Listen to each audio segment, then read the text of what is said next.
What's up, everybody? Welcome into A to Z Sports Picks. Brad and I are going to have a great show for you this Friday. Get you all set up for the betting weekend. Brian, my man, how we doing, buddy? I'm doing great, Alan. Not at home over in the Tallahassee area, which is why I got no A to Z background, but we are all good, ready to rock. Nice. I like it, man. Everybody, welcome in A to Z Sports Picks. I'm Alan Bell of CBS Sportsline alongside Brian Edwards of VegasInsider.com. A to Z Sports Picks is brought to you every Tuesday and Friday by BetMGM, the king of sports books. Everybody, we've got a great promo going for you this weekend. If you bet $50 or more on the Titans game, you get a free $5 bet for every touchdown the Titans score. All right, so you could cash that $50 bet plus get $5 free in bets for every Titans touchdown score. Make sure to download that BetMGM app now and use that all through not only tomorrow, but all through the NFL playoffs. That's BetMGM, the king of sportsbooks. Visit BetMGM.com for terms and conditions. Must be 21 years or older. Must be present in the state of Tennessee. For gambling problem support, call the Tennessee Red Line at 800-889-9789. So, Brian, we got a lot to get to, and I'm not going to waste any time. First up, I want to know your best NFL props for this weekend. What do you got? Yeah, I'm going to go with Tannehill's under on his passing yards, which I see in the 237.5 range. But, I mean, as long as it's 225 or more, I think I like it under. And he has gone under this number in 11 of 18 games. Now, in fairness to him, he obviously did not have A.J. Brown for whatever that was. I want to say like a 4 or 5 game stretch. But, I mean, I think if the Titans have it their way and, can get a lead and I don't think Derrick Henry's going to have his vintage 25, 30 touch a game type of workload. But, I mean, I think you'll probably get 12 to 15 carries, assuming, it doesn't aggravate anything. And look, I mean, don't get me wrong. I think Cincinnati is going to score, and they could score early, and that could change the dynamics of that. But my thinking is that Tennessee will be in a one-possession game or have the lead most of the way. And if that's the case, I just don't think they're going to, have him, throwing the ball 25, 30 times or more. Now, again, it could change based on the score, time and circumstance, what have you. But I like under on Tannehill in the 237.5 range. Nice. All right, I've got two. All right, first one, I'm going to go Tom Brady over half an interception, priced at minus 110. Look, I think the Rams' defensive front is good enough to get after him. I know that they have some offensive line issues. We'll see about their center and their right tackle, Wirfs. I think they might get one of those guys back. I don't think that they're going to get both. And look, we haven't seen Tom Brady really under pressure since that Saints game. And I think that the Rams are good enough to do it. And I think that the Rams' defense and secondary is good enough to get a pick off of him as well. So I'm going to go that one first. Second, go back to that Titans-Bengals game, exactly what you're talking about. I'm going to go on the opposite side. I'm going to play Joe Burrow over 35.5 pass attempts. Now, 35.5 is a lot, but I think that we can eclipse this number if the Bengals are down, if the Bengals are in a tight game type shootout, with Tennessee. Really, the only thing that worries me is if the Bengals get up 14 to 21 points, which I don't see happening in this one. So, yeah, pretty much any game script. Other than that, I like Burrow. So, yeah, I'm going to go Tom Brady over half an interception and Joe Burrow over 35.5 pass attempts. Okay, now, speaking of the NFL, all right, I need these picks, buddy. What you got for this weekend? Yeah, what you got? All right, let's go. My favorite one, my top one is the same as it was last week. I'm going to go with the Bucks, which as of a half hour or so ago, there were still 1 or 2 2.5s left on the board. I'm fine with it at 3, though. I think that a push would be a worst case scenario. At least that's the optimistic thinking. Look, the Rams looked great last week, no doubt about it, but they were at home. They were playing a team in Arizona that limped down the stretch with a 1-4 record, both straight up and against the spread in its last 5 regular season games, and was without its perennial Pro Bowl wide receiver in DeAndre Hopkins. Now they got to fly across the country on a short week, which is, obviously, anytime a team's coming off a Monday night game and then it's got to travel across the country the next week, we immediately recognize that as a red flag. It's no different in the playoffs. And, Look, I've always liked Stafford, but I mean, who do I trust more, Tom Brady or Matt Stafford? I mean, come on. And now you did make a good point when you're talking about your props a minute ago, though. The Rams have a fierce pass rush, and, that's been the Saints' kryptonite for Brady. Other than that one playoff game last year, is getting a lot of pressure on him, and that has worked for the Saints. And maybe the Rams would love to, duplicate that blueprint or what have you. But I think there's some things that Brady and the Bucs can do scheme wise to negate that. Some quick throws. Look, Giovanni Bernard looked really good last week catching the ball out of the backfield. I know that he's listed questionable. I even saw some ESPN stuff about his uncertainty. But my guy TJ Reeves, who I do a podcast with on Wednesdays, he's a sideline reporter for the Bucs for over a decade. He told me Leonard Fournette looked great at practice the other day, and that he's going to be good to go. And so I'm going to trust TJ on that. And I think he'll give a boost to the ground attack, which, may slow those edge rushers up a little bit. And just the Bucs 8-1 straight up, 7-2 against the spread at home. So I like the Bucs. That's my top play. I'll have a little baby play on them, -1 or 1.5 in the first half as well. I'm going to also go with the Titans, but I'll save that for the other segment to give a little more detailed explanation later here in a couple segments. And on the Buffalo KC game, I don't want to mess with the side. I think both teams are just red hot, and I don't want to fade either one of them. I'm going to go over 54, and I even saw a 53.5. There were several 53.5s yesterday. I saw one out there within the last hour as well, but I'm fine with 54. The over is hitting 6 straight for Kansas City. Now, only 4 of those went over 54. They had combined scores of 63, 65, 62, and 57. The regular season meeting when Buffalo won at Arrowhead 38-20, got to 58 combined. But my overall point is the Chiefs' offense is in its best form of the year. Last 6 games, they've had scoring outputs of 48, 34, 36, 31, 28, and 42. And Buffalo's off this 47-point outburst against a New England defense that in 17 regular season games only gave up 28 or more 4 times. So I'm going to go over 54. I know it's a high total for NFL. If we get, 2 or 3 sustained drives that end in field goal attempts, we could be in trouble quick. But I'm hoping that doesn't happen, and going over 54. Just real quick on the Packers game, I'm good with the Packers in a teaser or a money line parlay. I'm a little hesitant for some reason to lay the 6. That could change later in the weekend. I do think they've got an enormous advantage at quarterback. And I did see a stat or just a factoid. Jimmy G, since 2014, 101 NFL quarterbacks have started an NFL game with temperatures of 40 degrees or fewer. None of those have been Jimmy G. So we'll see how he deals with the elements. And that's all I got. Alan, over to you, brother. Nice, man. All right. So first, I'm going to go Titans -3.5. And you know what? I'm going to stop the conversation on it right there. I'm not going to jinx anything. I'm not going to say what teams have done, haven't done, anything other than that. I'm going Titans -3.5. Second, I'm going with the 49ers Packers under 47.5 for a lot of what you just laid out in regards to the temperature. Yeah, look, first off, Jimmy G, he's never started an NFL game, played an NFL game that's 32 degrees or below. And it's legitimately -7 degrees in Green Bay right now. Another stat for you, since 1960, there have been 17 games at Lambeau Field that have had a temperature of 10 degrees or fewer at kickoff. All 17 were 45 points or below. I'm going to play that. I'm going with the under 47.5. Also, I think it helps that San Francisco's offense is built for long drives. And the Packers offense kind of is built for long drives too.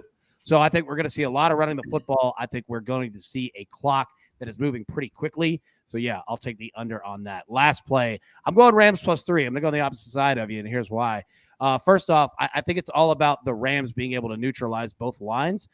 First, you look at the Rams' defensive line against the Buccaneers' offensive line, like we mentioned. The Bucs had injury issues, with their starting center and starting right tackle in that Philly game coming out.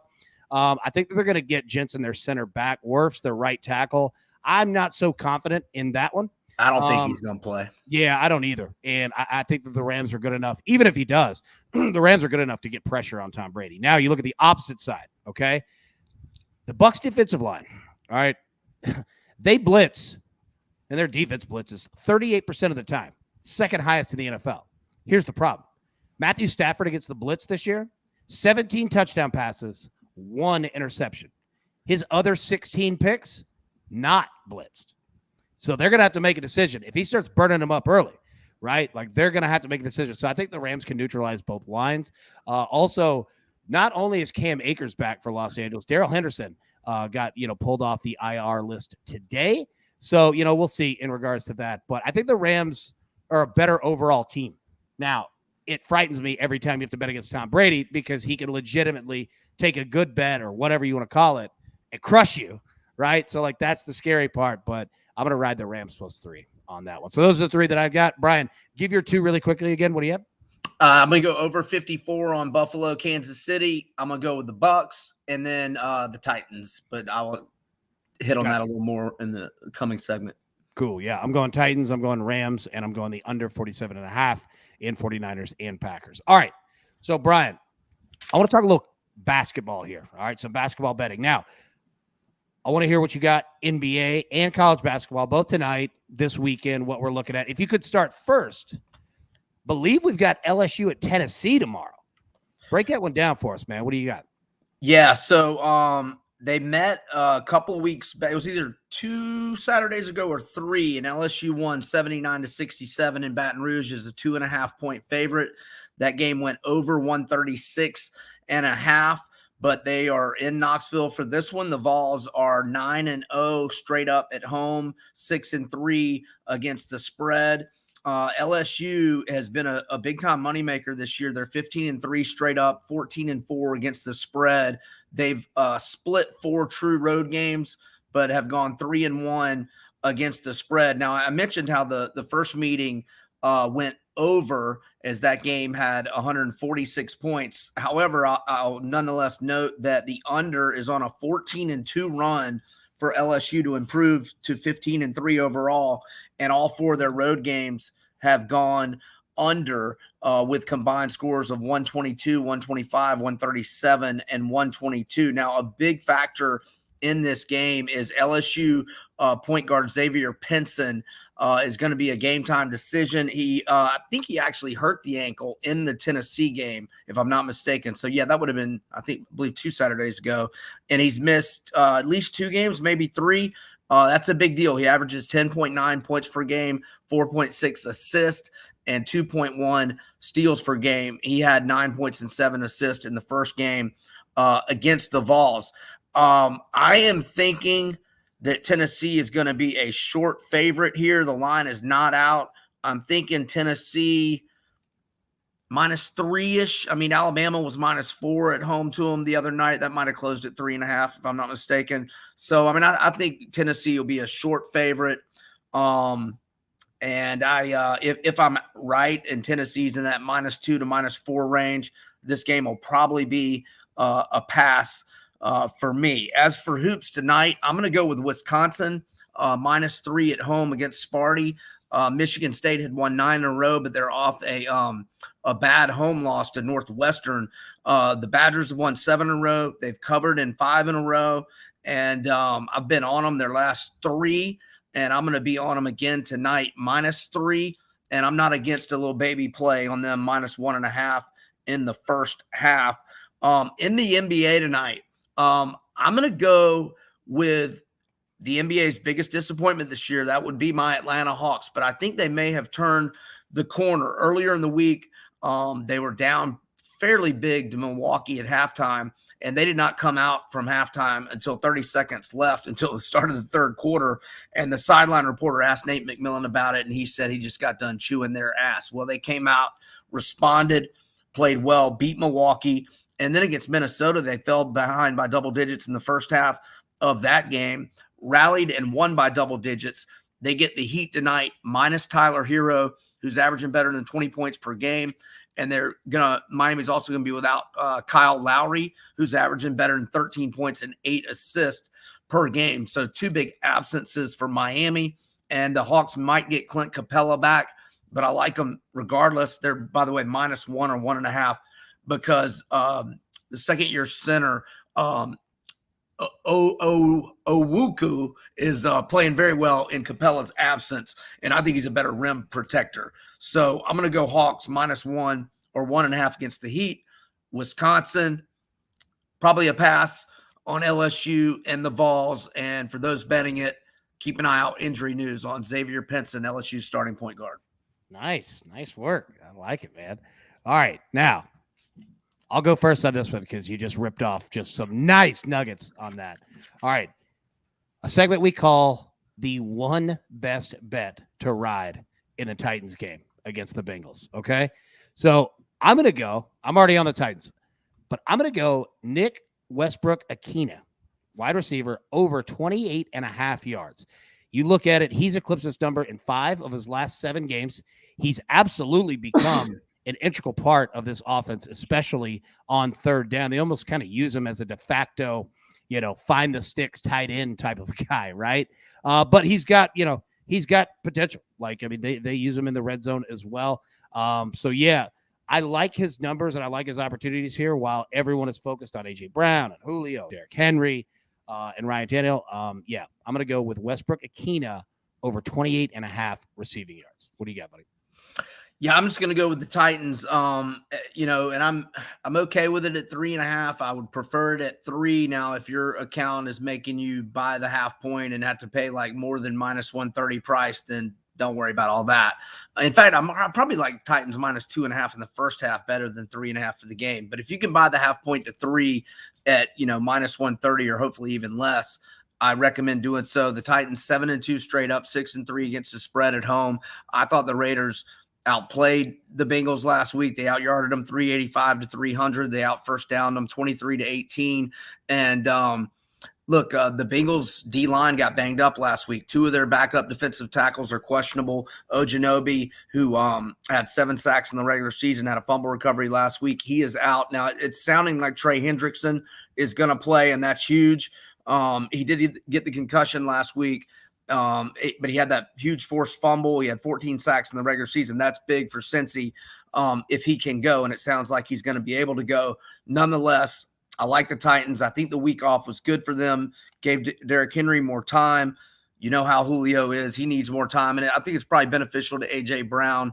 I know he missed a month or so. He was back in the last 3 regular season games and played well, but I would imagine he was good to go or feeling good about having a week off. So I think that helps the Titans. I like the Titans. All right. I like it. All right. Last segment here. Okay. Your perfect parlay for this weekend. And I'll tell you what, I'll go first because I've got something a little bit different. All right. Just a little bit.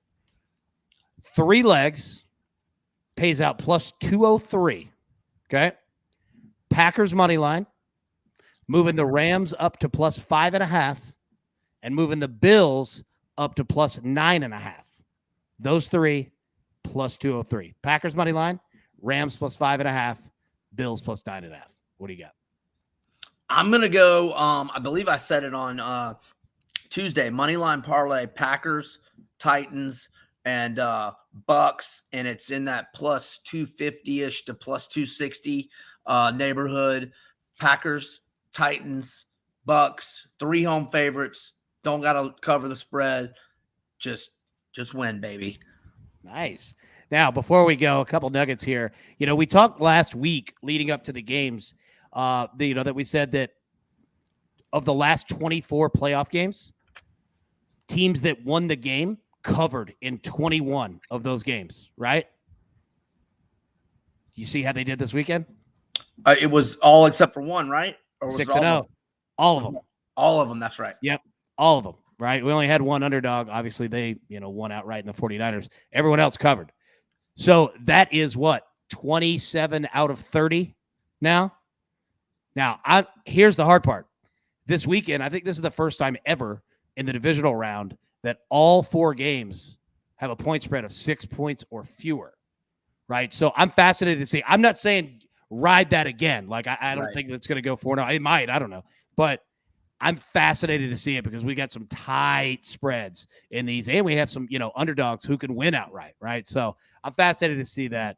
But it's going to be a good weekend. And you know what, man, let's cash some of these tickets, Brian. So, hey, anything further you got before we end? I just hope that trend continues because I'm on well, 2 favorites on straight plays in Green Bay and a parlay. So I hope the trend continues, and I hope it the 27-3 only gets better this week. But good luck to everybody, and everybody have a great weekend. Absolutely. Take care. Thank you.